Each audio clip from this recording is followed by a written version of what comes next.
Mostafizur Rahman Shamim, daffodil international ইউনিভার্সিটির English ডিপার্টমেন্টের 5th ব্যাচের অ্যালামনাই।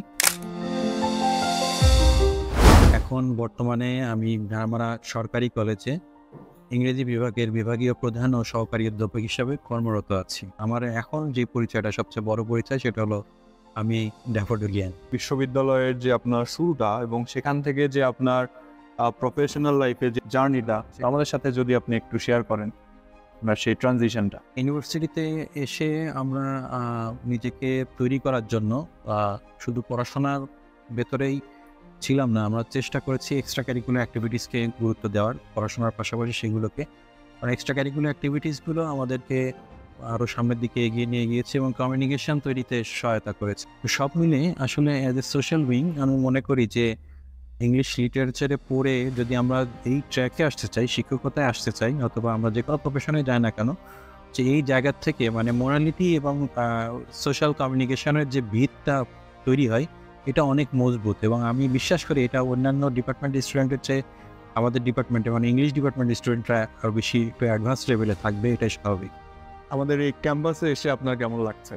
হ্যাঁ, এই ক্যাম্পাসে এসে আসলে আমার মনে হচ্ছে যে আমি কেন ওই সময়টাতে, আমি তখন স্টুডেন্ট ছিলাম, যে আমিও খুব মিস করছি এবং আমি ভাবছি যে যারা এখন পড়ছে তারা কতটা লাকি।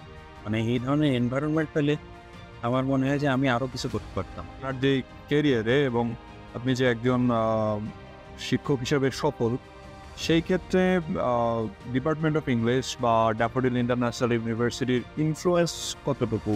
আমি সবসময় আমি নিজেকে একজন লার্নার হিসাবেই ভাবি।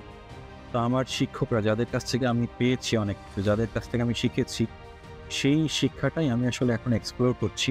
আমার টিচার যারা ছিলেন তারা নিঃসন্দেহে অনেক ভালো আমাদের পড়িয়েছেন এবং আমার সবচেয়ে এখান থেকে যে অ্যাচিভমেন্টটা আমি লিডারশিপ ম্যানেজমেন্টের লিডারশিপ যে কোয়ালিটিস সেগুলো আমি আমার মধ্যে চেষ্টা করেছি স্কিল তৈরি করার। যে আমাদের ইংরেজি বিভাগের শিক্ষার্থীদের জন্য আপনার কি মেসেজ থাকবে? As a student of English literature আমি সবাইকে বলতে চাই যে সবার আগে আমরা কে কি করতে চাই, কার কি প্রফেশন হবে ভবিষ্যতে এটা তো বলতে পারবো না। তো সবার আগে আমাদের ভালো মানুষ হিসাবে নিজেকে প্রমাণ করতে হবে যে আমি কোনো অন্যায় করছি কিনা, মানুষের ক্ষতি করছি কিনা। এই চিন্তা ভাবনাটা যদি আমাদের মধ্যে থাকে, আমি যদি মনে করি যে আমি আমার নিজেকে যদি আমি শতভাগ ভালো ভাবি, আমি কারো ক্ষতি করব না, তাহলে আমার মনে হয় যে আমাকে কেউ ঠেকাতে পারবে না।